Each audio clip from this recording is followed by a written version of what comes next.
Kitalu hiki kimeanza mwaka 2023. Tumekwisha zalisha miche 3,100,000 ambayo imekwisha kwenda kwa wakulima.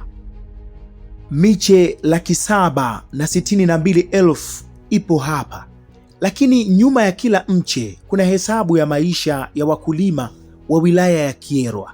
Hiki ni kitalu kinachozalisha miche bora ya kahawa, ambapo tangu mwaka 2023 mzalishaji huyu amekuwa akifanya kazi kwa mkataba wa Bodi ya Kahawa Tanzania, akizalisha miche bora ya kahawa inayogawiwa bure kabisa kwa wakulima.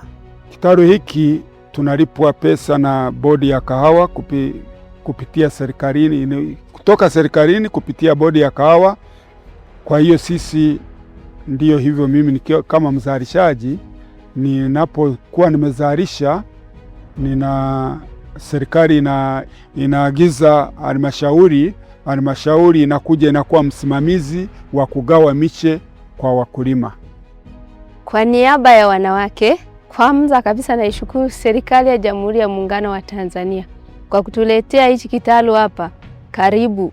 Maana miaka ya nyuma tulikuwa tunaenda mbali, wanaume wakifuata huko miche wanakuja wanaanza kujidai kwamba hii miche nimefuata mimi, kwa hiyo wanatunyanyapa. Kwa hiyo sasa hivi hapa tunaweza kufika na sisi wenyewe kuja kuchukua miche, na hii miche ni ya kisasa, inatutoa kwenye ule uzamani na kutuingiza kwenye kilimo cha kisasa zaidi. Sisi wazee wa kata hii tulikuwa tunafuata mbegu mbali kule sehemu za Kaisho wapi na Bukoba huko, ambao walikuwa na wengine hawana pesa za kwenda kuitafuta, lakini sasa tunaishukuru serikali ya Mama Samia kutuletea kitalu hiki. Kupata kahawa hizi miche tunamshukuru na mzee wetu Kashunju kwenda kule serikalini wakampatia kitalu kama hichi. Tulikuwa hatupati kahawa kwa usahihi pale ambapo mvua zilikuwa zinanyesha, tulikuwa hatupati na vitalu vilikuwa mbali huko.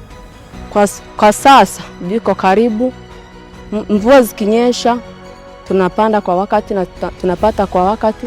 Hata na sisi wanawake tunakuja tunachukua kwa sababu kitalu kiko karibu. Juhudi hizi zinazofanywa na Mheshimiwa Rais Daktari Samia Suluhu Hassan kuboresha sekta ya kahawa imekwenda mpaka kwenye kupandisha bei ya zao hili, ambapo mpaka kufikia mwezi Julai mwaka 2026 wastani wa bei ya kahawa shambani ulifika shilingi 9,859 kwa kilo katika kahawa ya Arabica, huku kahawa ya Robusta ikiwa karibu shilingi 3,867 kwa kilo moja. Nataka pia nieleze faraja yangu kwamba kutokana na uwekezaji unaofanywa na serikali, uzalishaji wa zao la kahawa umeongezeka toka wastani wa tani 65,000 nchi nzima na kufikia zaidi ya 80,000 kwa nchi nzima. Hii inatuongezea pato la kigeni, na kwa mwaka huu tunatarajia mauzo ya kahawa nchini yatatuingizia kiasi cha dola milioni 250. Tuko kazini na mama, kazi na maendeleo. Tupo kazini na mama, kazi na maendeleo. Kazi na maendeleo. Kazi na maendeleo. Mama kazini, kazi na maendeleo.